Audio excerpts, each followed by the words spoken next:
gonna delay his timings. He needs a BKB really badly this game. Now with the Hoodwink in the game that has a break mechanic, it's going to make him even more killable. I've seen Bristle like kind of thrive in late game though, just because you get so much damage, and we've seen them itemize sometimes towards like the Abyssal Blade and so on and so on. If he can get BKB Abyssal Blade type thing, he can still kill heroes. It would just it's gonna be a rough one for sure. Yeah, I mean his positioning and farming is just gonna be more important than usual in a game like this. Whereas like it's like all the fluff in a game, so like winning the game, it's like you just have to play better. Simply put, and then it's easier for Boom to play this mid game for sure with these heroes. I really love the Zeus pick though. Yeah. Against Kodo and Hoodwink, they're both so squishy. And the Tiny, right? Yeah. Oh, but this is a good response. We love a Yopaj Ember. Like, he's gonna have a great game this time. He's just gonna like dive and try and kill his Zeus and Warlock. This is a great backline jumper. Do you feel that this Zeus is going to be going mid and it's a Tiny 4? Or how do you actually see T1 putting a lot of their lanes? Because Boom seems quite straightforward right now with their picks. I think Tiny should just go mid here. Okay. It should be fine versus Ember. And I do enjoy having a playmaker in the mid lane. I mean, Zeus is also okay. But like the problem I have with this game is if Zeus goes mid, your only stun is going to be a position for Tiny. And that does not sound good to me. So I'd like to see Zeus play 4 and they pick up something, you know, for the offlane that has like more lane presence. Yeah, I'm down for the playmaker too, because like right now, Boom are hitting like a very particular timing. They have like they're gonna want to get this Mars blink, and when they have that, it's just like go go go. Because you have a Coddle that is like the Coddle Ember combo has just been like super popular thing throughout time.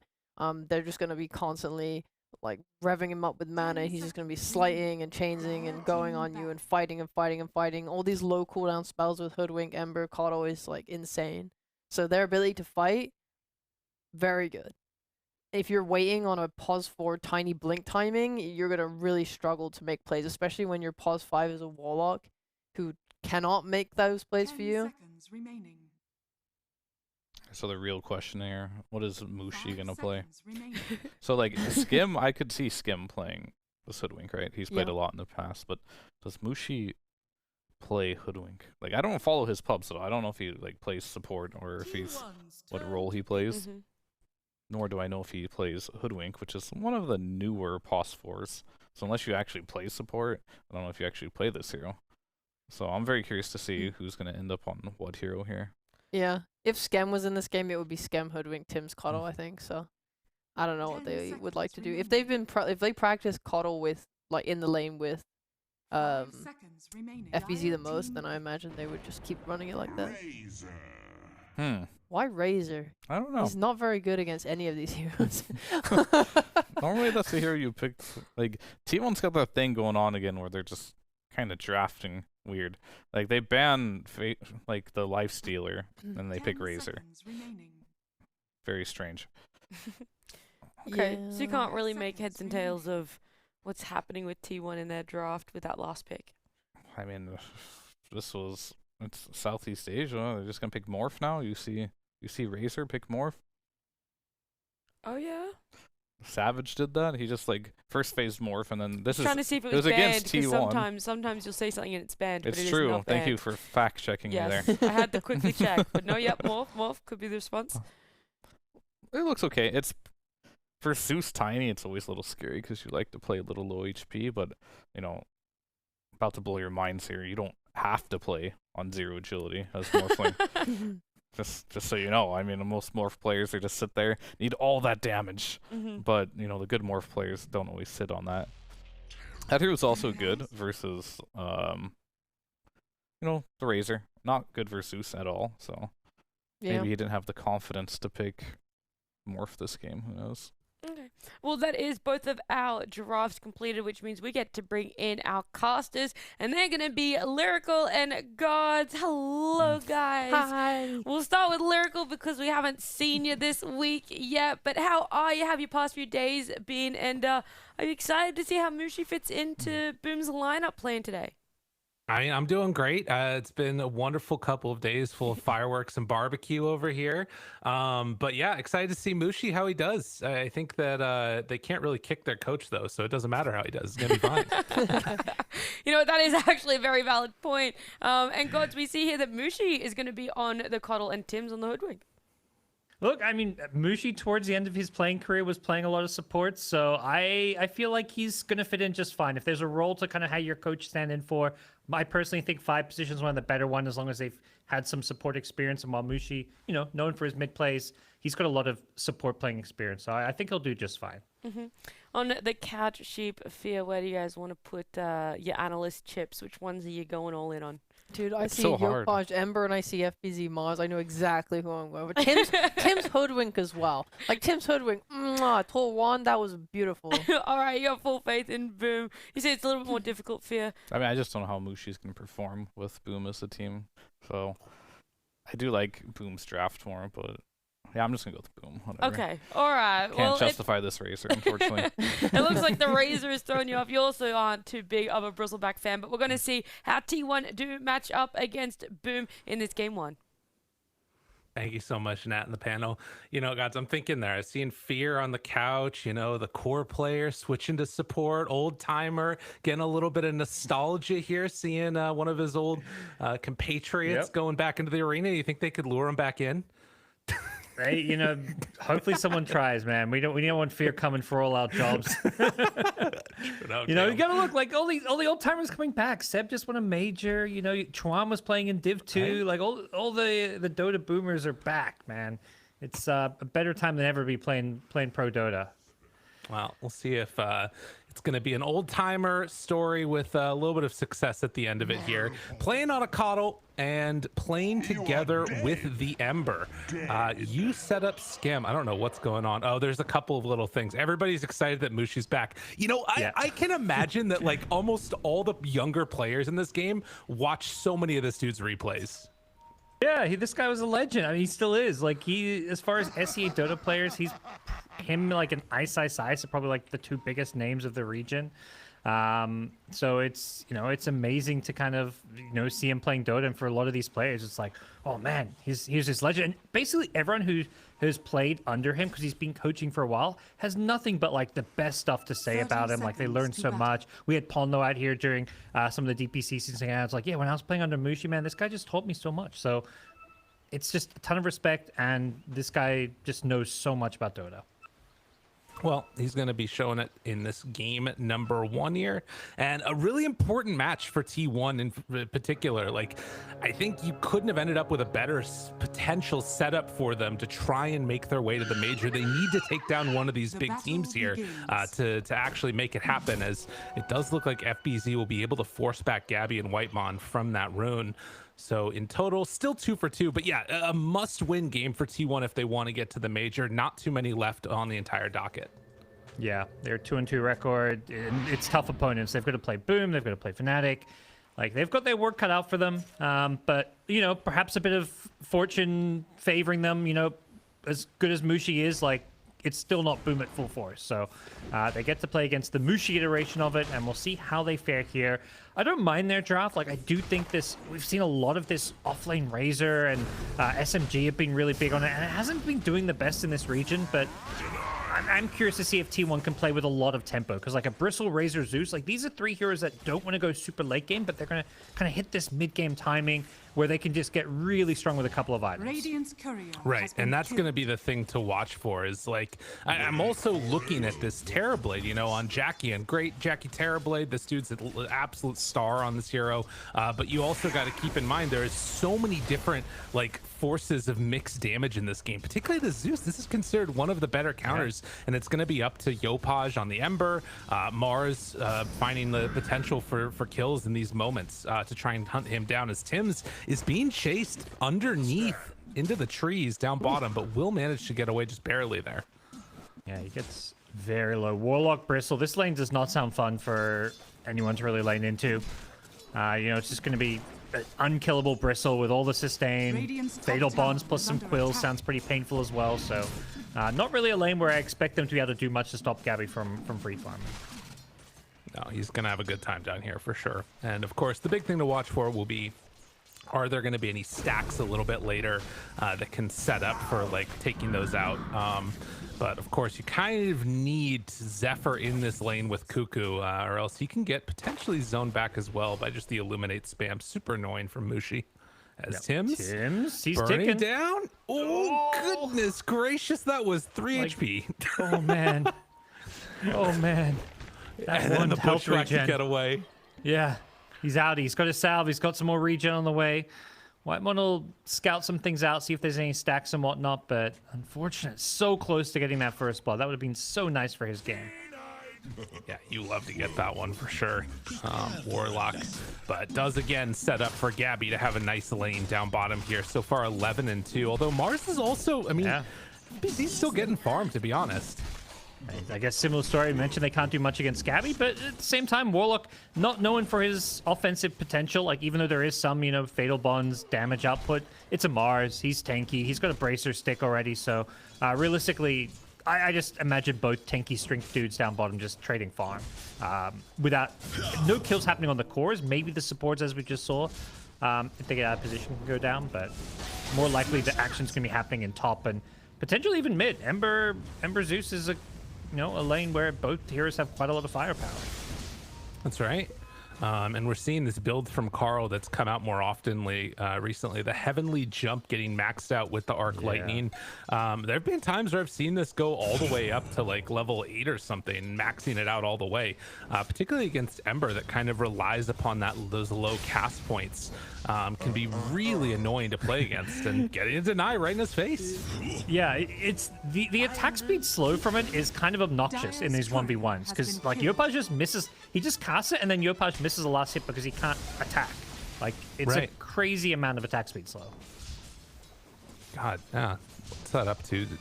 There's 50 damage also on top of that, but 100 attack speed slow is no joke. There are some more stacks being built over in the jungle right now by Mushi. Gets another one of those hard cams built up as he makes the rotation over and takes the water rune away. And that also is going to set up for Yopaj to get the other one. So Zeus needs to TP all the way back home.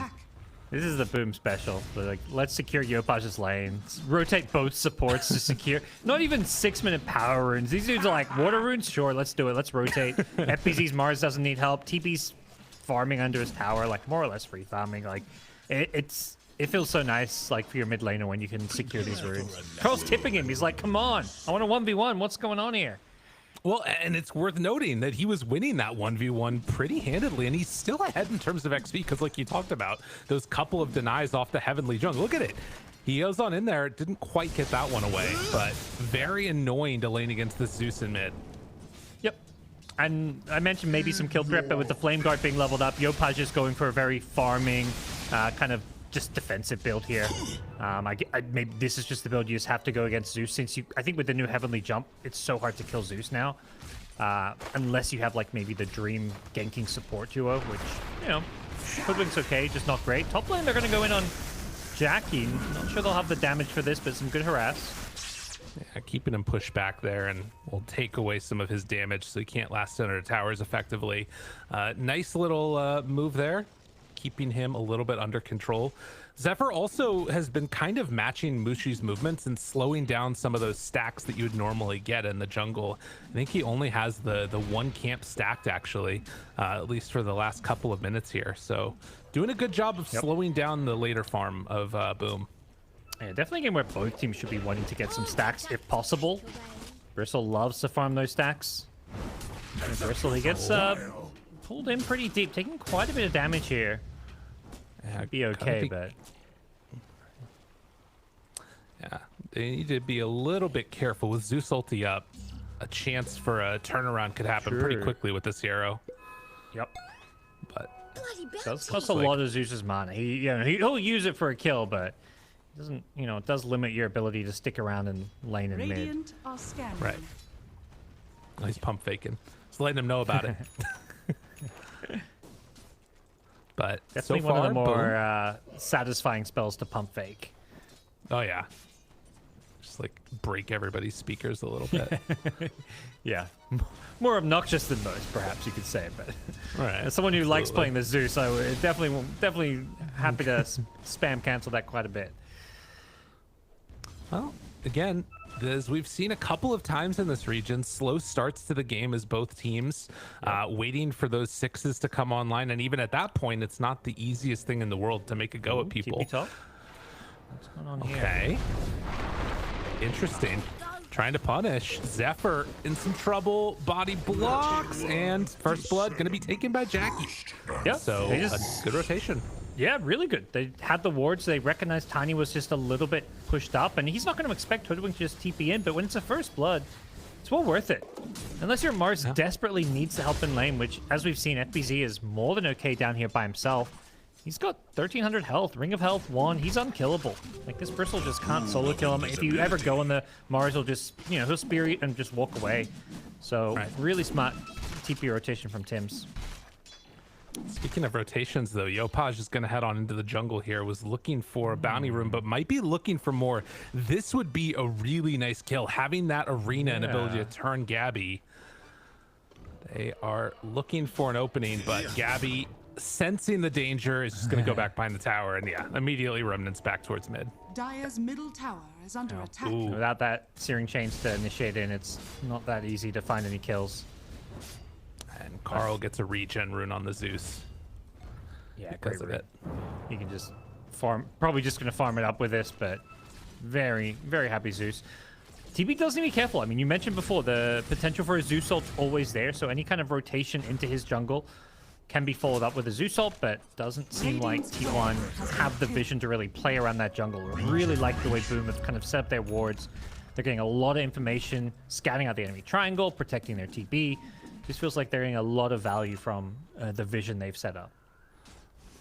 Yeah, making sure that they are keeping things back and away. Zephyr makes the move up top there. Mushi not going to get found, but he does get a courier kill. And again, it's all to the tune of trying to build up the farm. Tims, he's stacking up the Ancient, stacking up the hard camp. They're also farming out the entire jungle on Jackie. And T1 coming to contest a little bit, but yeah, not that and much. importantly, those Ancients have been blocked. So I think that's maybe even the second time they've tried to stack it, but Dire Ancients not stacking, that's really important because T1 are not stacking anywhere near as much. They're going to lose the farm game unless they do stuff like that. Right. Zephyr, he's going to get found trying to D-ward and will be killed by Yopaj, who has gone for the phase boot. So looking to get active around this this early timing here. It's going to run around, slide of fist spamming people, phase boots, orb of corrosion, a lot of right-click damage can always come out from the Ember. Particularly like this early time, like these kind of squishy-ish supports, and tiny pre-level 6, very low armor.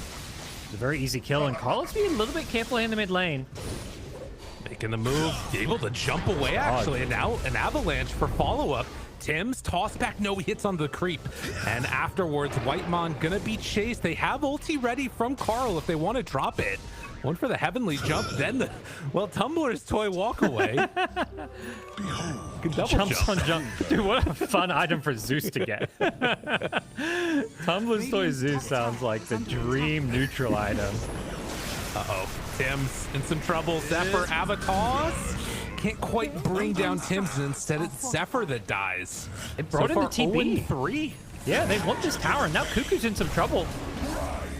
Gets speared there, over to the arena. Falcon Blade will not keep him alive. 4-0 start for Boom, who are looking mighty good in this game one. Yeah. 2K gold lead. Uh-oh. Carl. He's okay with the with jump. Whitemon there. He's kind of baiting. There's a chaotic offering, so any kind of commitment could really go south if the Warlock gets off a nice ulti and kind of in return. He just finds the ward behind the tower too. So denying some of that Boom vision, but so far it's been all Boom, just making all these nice little early moves. They don't get the tower with the Zeus there, but they're still building up a bit of a gold lead here. And TB continues to just farm it up. So it does feel like T1, you know, it's been a slow game for them so far. And like you'd think they should be playing faster. They've got a Bristle. He's got Hood Vanguard. He should be tanking, ready to fight. But to me, like this Bristle does, you know, he's not the most active or mobile hero. He kind of just wants to statically sit in his lane. His timing's going to come like soonish. Like they can't actually easily take these fights early on until Bristle maybe gets like level 12 or something. And that's when they're going to feel like they want to kind of 5-man, take Roshan, take objectives. Right, and that's going to be the things to watch for there. And in the meantime, try and stop as much of the bleeding as they can. Or simultaneously make some of these moves. A take on the top tower would be nice, but not easy at all. Yopaj goes on in, gets the bounty rune popped to heal back up afterwards, the bottle. But yeah, a little bit of a weird one. This rune spawns bottom, and it's a regen for him. Yeah, they were both just committing for the rune there. It was one of those, like Zeus was like, I'm committing for this. I hope it spawns here. And unfortunately for him, it didn't actually go there. So Yopaj gets it bottom. Cuckoo's gonna be careful now. There's another arena. He's just gonna die to this. And down bottom, they're also taking down Zephyr. So a couple of rotations in. Warlock ulti is down. And down bottom, Zephyr is also dead. 6-0. They're chasing. Boom, keep on looking for more. I mean, this is happening on two fronts right now. They just don't have a place to go. And we're seeing some of the issues with Bristle. Like, Bristle doesn't respond to this kind of aggression very well, nor does he, like, pressure towers. Like, a TB rotation is going to pressure objectives. Like, not that TB is a hero that typically rotates, but I feel like whenever you see Jackie play this hero, he's far more active than most TBs. He's, you know, showing up to take these early towers. As we've seen, he showed up mid from Metamorph. He showed up bottom. He's not using this meta just to passively farm the jungle. And T1 just, you know, Bristle, like, it's hard to play into heroes like Ember. They just, their mobility and their ability to also just get onto the backlines means they just ignore you. Oh no, and I think Cuckoo might be dead again. Yeah, they move on in, they find him broken, dead. And yeah, I think it was Sheep that was talking about this, the danger of like having Warlock and then a Tiny that really needs a Blink Dagger to remain active. Nobody does anything on T1. They're literally just chilling. And you finally got your Warlock 6 and used it, but he used it on 3 heroes with no follow-up. Like, he's like, oh, I gotta save my Razor, but you don't... Warlock ulti is not like a save. It's like a counter... Like, it's this kind of counter teamfight spell where you need to, like, have your entire team there to follow it up. And Gabby needs his entire team right now, and he is not going to find it. They smoked into the triangle trying to find the Terrorblade, and instead, it's Gabby that gets found, and Gabby that's going to be killed. Over to the side, they do find TB, but Jackie, he gets off the Sunder, able to walk away. This is about as tragic as it gets right now. Oh no. Dude, Okay, Cuckoo. just kidding. Yopaj, has he overcommitted? Toss back. A chance. Good kill. They needed that one. Oh my god, they needed that one. Yep, I think Boom and Yopaj specifically, you know, he was feeling himself a bit too much after the amazing side. He probably looked up, he's like, oh, we're 9-0, let's die for this. Really heads up play from the Tiny Zephyr. He just waited at the Fire Remnant, had the toss like already precast, it looked like. The second Ember tried to Remnant away, he was tossing him back to his teammates, so great kill for T1. Their first kill, they're finally on the board, Lyrical. It took them a while. I mean, and it's a good one to get. Obviously, Terrorblade would be really nice since he is almost at a BKB. Holy moly. I'm just wondering if it's coming too late. That's the big worry I've got here. Yeah. It does feel like there's going to be some issues for T1 in this mid game. I think specifically this Razor just doesn't feel like there's any way for him to impact this game. Like, he can't run in. He's just going to melt to the TB's right-click damage. So somebody's got to address the TB, but with a BKB, you know, your Zeus just can't do that the way he's supposed to. Oh, yeah, the smoke now. They're going to get Gabby. It did turn red on, oh no, FBZ. He's about to get speared. Warlock Golem ready to go. Drops down right as the spear goes out as well. Gets pushed out of the arena now. This is looking a little bit better here for Boom. But do they have any type of control? It doesn't quite look like it. FBZ is going to be the one that's left behind. A spear throwing over to Carl, but I have the chase down and the kill. Afterwards, though, Zephyr gets absolutely bodied by the Slight and the Acorn shot. He gets sniped. Just... It's, you know, it's something. But it's still very defensive and reactionary. Like, you're not getting that big 5v5 team fight out of the Warlock ultimate that you would hope to be seeing. It's still, you know, a win. You're killing a core hero, only losing your support. But I think the big point that you mentioned, that Sheep mentioned, is like, where's the follow-up? They need a tiny blink. Like that's a good Warlock ultimate. If they have a tiny blink there, they can maybe get 2, maybe 3 kills. They can chase. They can toss somebody back in. But they just don't have that playmaking hero. Like Zeus, Bristle, Razor, there's no stuns. There's no catch. Their only hero with like catch or a way to start a fight is Tiny, so he needs a blink dagger in order for T1 to do anything. All right, and so many of these like plays have been around this top side where, I mean, Boom had invested 3 separate wards that are still keeping pretty good vision over this area, and every time it fights, it's just so hard to go into that. A smoke up now with Carl, Zephyr, and Cuckoo, and still, what is this? About 600 gold away from that blink dagger, but they might get lucky if they can keep this line going. Jackie is over here. This is not bad for him.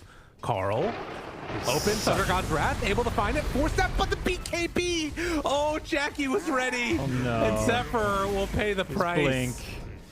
Not his blink money. Oh, man, he was so ready for that. This BKB rush, usually, like, I'm not a big fan of getting BKB so fast when I hear, like, TB, where you're typically going to be farming a bit longer, but as long as he stays alive and, like, you know, because there's no catch, this BKB basically represents immortality for TB. And I mean, so much of that damage is front loaded on T1 too, that you want to get it in that initial burst. That, I mean, I feel like popping BKB early is kind of fine. Well, there you go, FBZ, he finds Carl. Can they keep him alive? Shadow Word not enough for the heal. The toss is going to miss. They run in with Gabby now, trying desperately to win this fight. They do have Cuckoo right on top of Yopaj, but there's nothing to keep him here. Can immediately run it away. The rest of Boom. Ooh, Cuckoo dodges the spear, but the bushwhack keeps him from getting anything else done. Do they have Warlock Golem back up in 1 second? Thought about dropping it there. Gabby's still trying to stand up in front. Do they have enough? Golem gonna connect onto everybody, but there is no follow-up. There's no damage. They didn't even have enough mana for Fatal Bonds.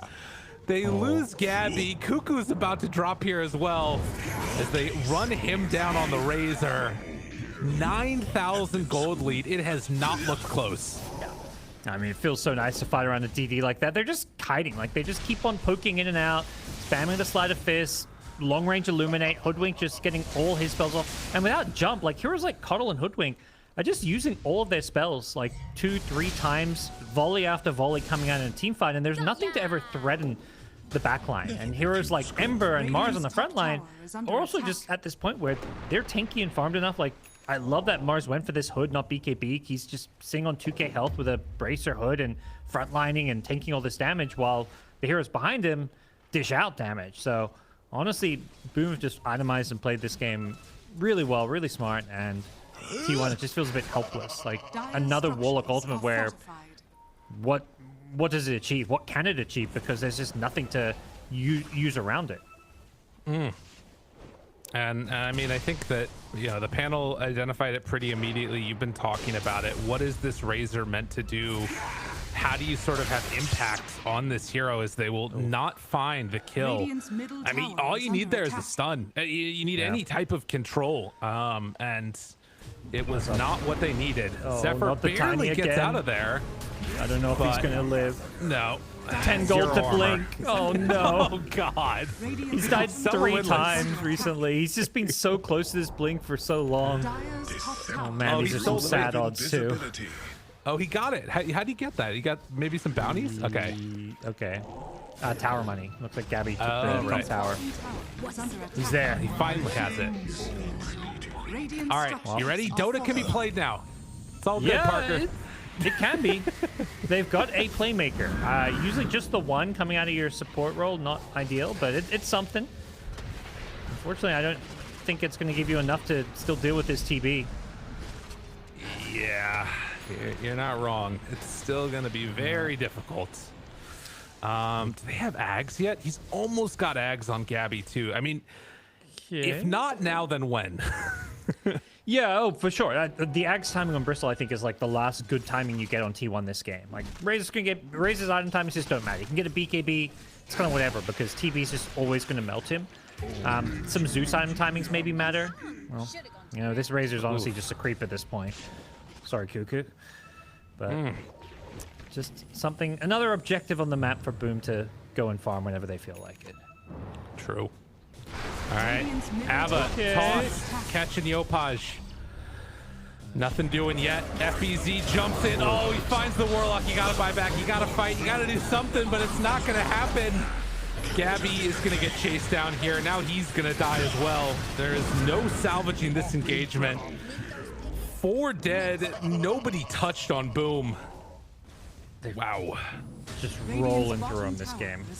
Everyone like playing some signature heroes, like with at least like Tim's, FBZ, and Yopaj, I would say, all on kind of signature heroes, all having like just, you know, pretty flawless performances.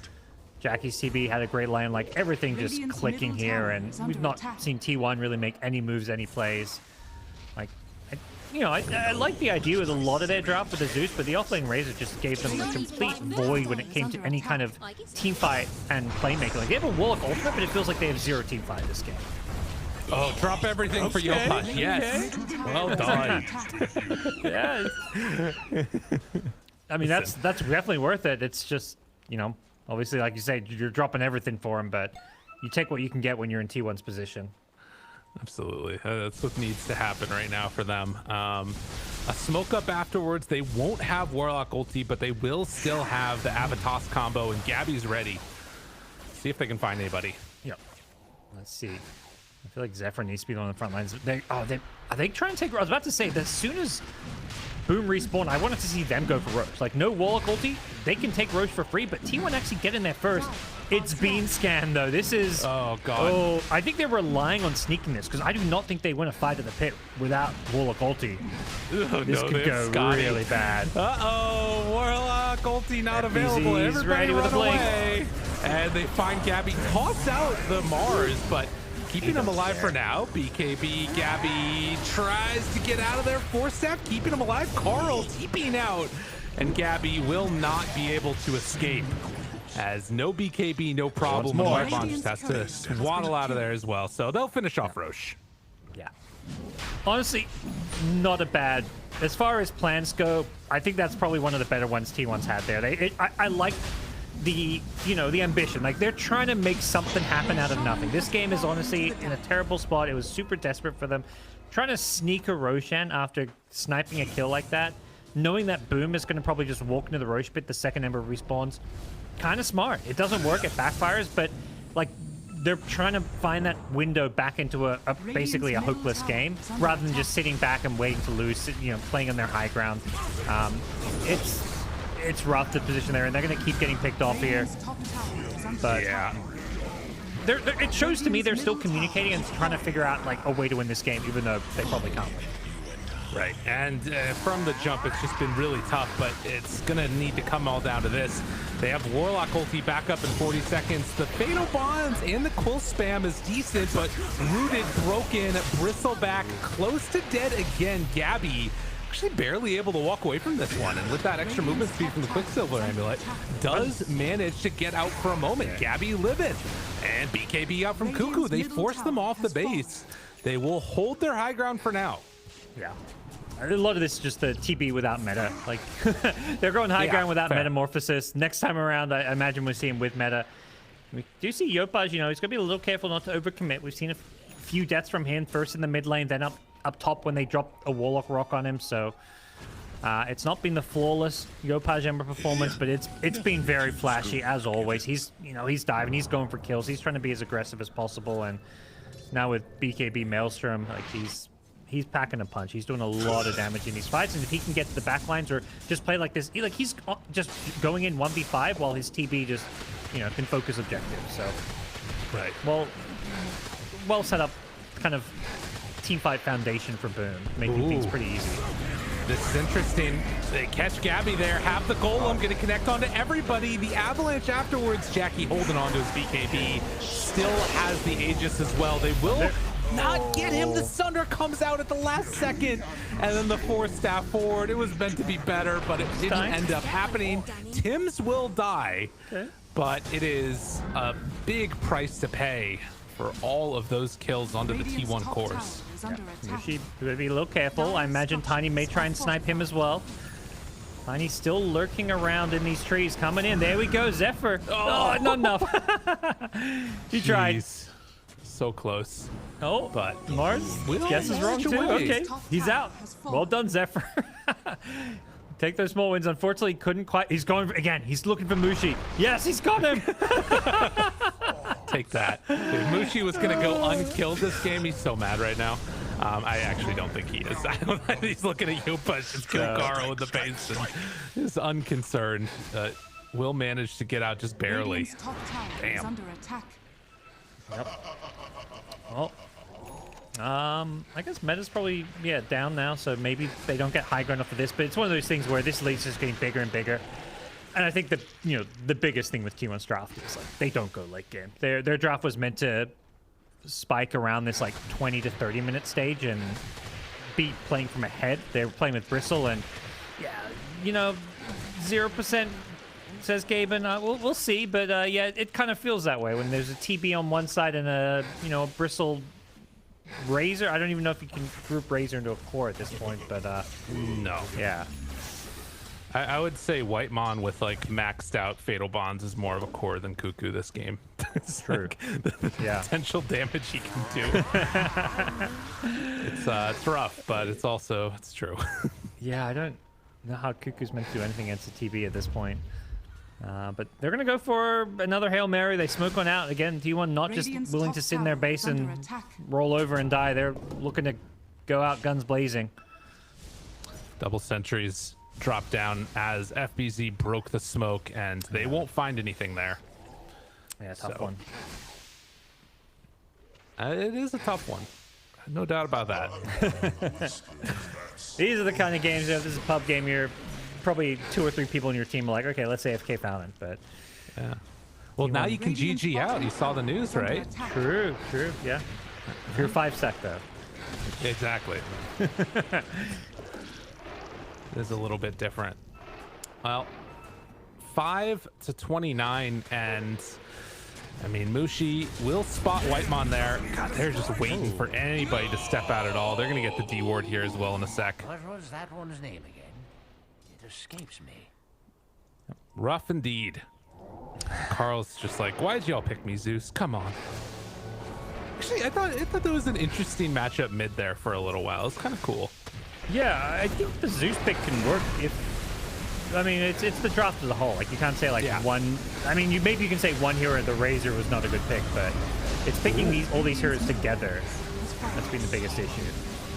Gabby trying to survive through it. Cuckoo BKB'd, but still going to be chased down and killed. Ava toss back. Gabby keeps him out. The Warlock Golem, but they already got the Sunder off. Was not timed together perfectly. They jump in with Yopaj still throwing out that slight spam. They bought back on Cuckoo, but he's not careful. He might go down again as well. Yeah, they probably don't bother sticking around. Just the range racks. They already got the melee. Yeah, we're seeing, time and time again. It's this T1, like, their draft just is lacking that kind of ability to really make plays. That's kind of the issue with the 3 cores that they've picked. And we'll see Boom. If they want, they can kind of slow things down, wait for another Roshan. At least they're going to wait for Metamorphosis and BKB back on TB.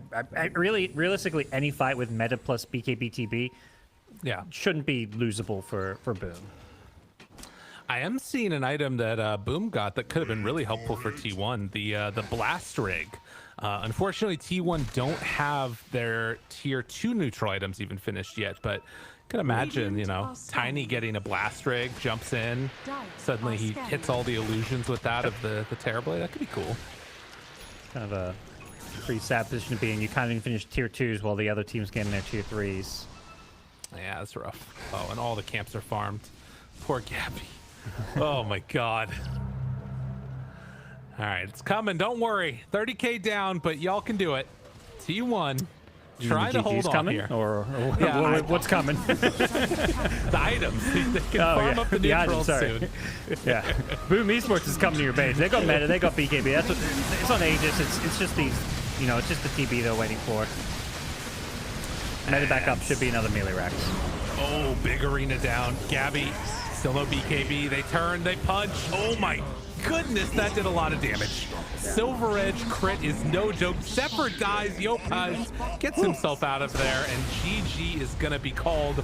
One last Zeus ulti to pad the damage stats, but that's gonna be it for game one. Man, they talked about in the interview just as long as we don't get out drafted, but they definitely did.